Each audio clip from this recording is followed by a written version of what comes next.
Kondo, you studied composition at the Tokyo University of Fine Arts with Yoshio Hasegawa and Hiroaki Minami. Who was the most influential?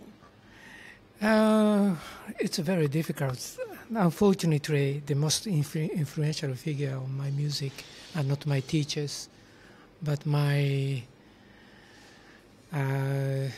encountering with John Cage and Morton Feldman, and also then fashionable avant-garde music like Yanis Xenakis or Pierre Boulez, those Western avant-garde composers.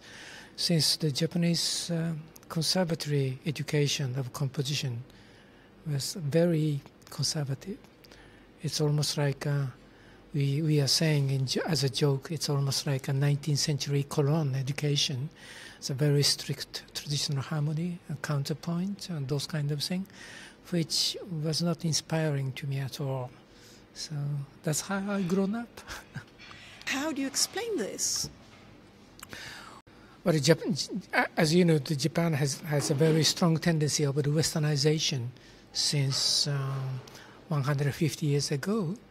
And so everything has been developed with the model of the Western culture. And in that sense, in this case, what we call Western culture is a traditional Western culture. The traditional means almost 19th century in this sense.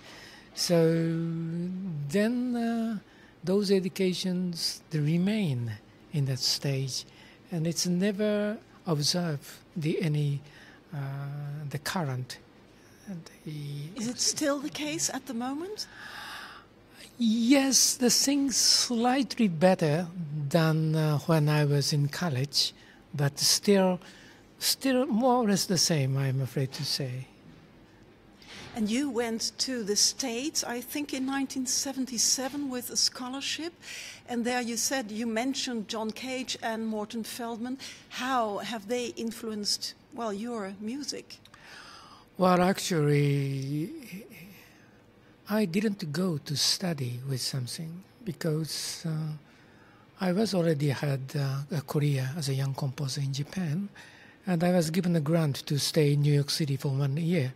And I was asked my project, and I just said as my project, the going to concert and the meeting composers. That was my project, and it's wonderful, isn't it? And then you were paid to go to concerts and meet people. That's right.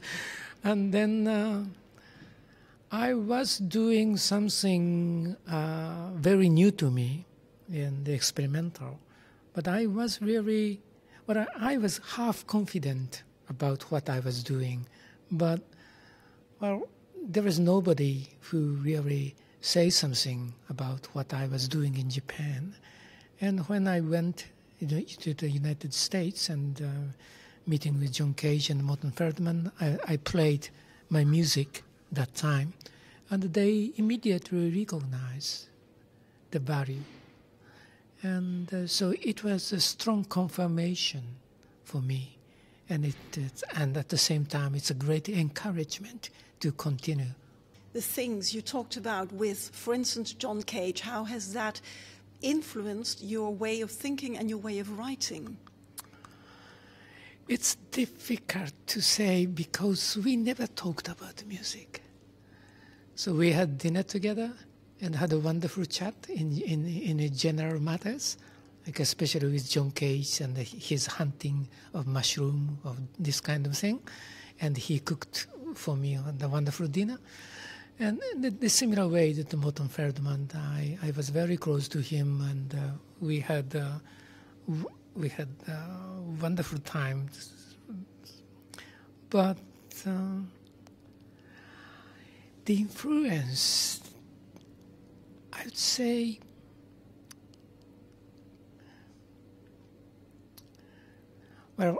if talk about the direct influence from John Cage, I'm somehow influenced by a sonority of John Cage's early pieces before 1950, like prepared piano pieces or the pieces like a string quartet in 4 parts and that kind of thing.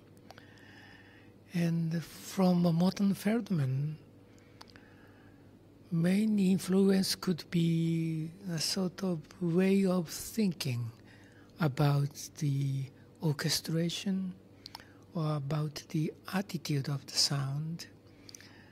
Or in the same way I could say to John, because if you are influenced something by somebody, the influence should be on attitude rather than any specific the traits or material or whatever.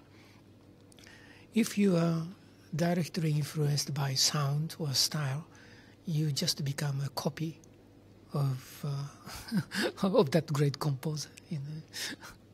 I think it was John Cage who, asked Toru Takemitsu, who inspired him to use traditional Japanese music. Has Toru Takemitsu or Maki Ishii, have they been an influence or an inspiration for you? Well, I don't think so. Takemitsu was very kind to me, and he actually promoted my music, and we are very close again. But musically, I don't really know how his music influenced me. When Takemitsu died, the 1 year after Takemitsu died, the BBC had a big festival of Takemitsu music in London, and I got a commission for one orchestral piece to contribute. And as the interview by BBC, I was asked what is the biggest influence from Takemitsu I received, and I said the drinking behavior. And so, besides that, not much influence from him, I think. And what is the drinking aspect? Oh, A lot or little? Oh, well, it's a particular the malts of the whiskey. That's it. Earlier you mentioned Yannis Xenakis as an influence or an inspiration. What would be for a listener who doesn't know your music very well, could you point out aspects that were or are similar to Xenakis' music? Well, I must say it's a rather negative influence for me from Xenakis. I respect his music a lot, but at the same time, I am not very much interested in the way he constructs the discourse of music. So his music is very dramatic, and using a sound as a sort of effect. So using that sound effect, he creates the wonderful psycho-rhetorical discourse of music. But contrary, I don't really like that kind of the dramatic discourse. What I love is that non-teleological music, I would say, because that means the music which doesn't know which way it goes. So it is influence, but in a way it's a negative one. You knew what not to do. That's right. In the 70s you developed your own, sort of style. How is it called and what does it mean? Yeah, it's. I decided to call it by myself sen no ongaku. That literally means linear music. And that time I was very much interested in what is the difference between the mere succession of the sounds and melody. And that's how I started with my experiments. And it's a very long story if I talk about it, but to cut a long story short, and I end up to write the single line music, which is endlessly continued. And so because of that, the nature of the music is very linear, I decided to call this linear music. And my music these days are very different in sound from what I was doing in the early 70s, but still the basic concept of the linearity of the composition remains the same. So although my music at this moment has a very thick texture, with a lot of chords in it, but for me it's a succession of the chords instead of succession of a single note. So it is still the linear music, I would say. For the New Ensemble, you wrote a new piece, Antiphon, tie 3 colors in 3 knots. It's a very intriguing title. First, the antiphon thing. It's a term from early music. Why this title? Yeah, the combination of the instrument of the New Ensemble is not easy combination to compose, and especially in terms of the balancing. And mandolin and the guitar and harp, these plucked instruments, the softer comparing to the, say, wind instrument. So I decided to make them tied but not combined. So they play independently, alternating. So that's how the antiphon came. So now the plucking instrument doing something, then other instrument silent.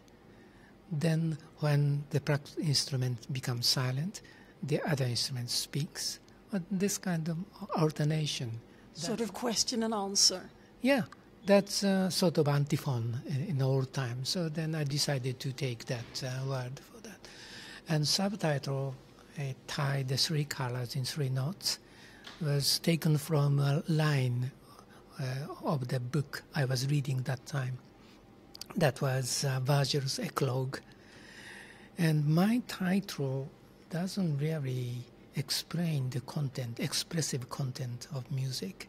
So for me, the title of the piece is just a name.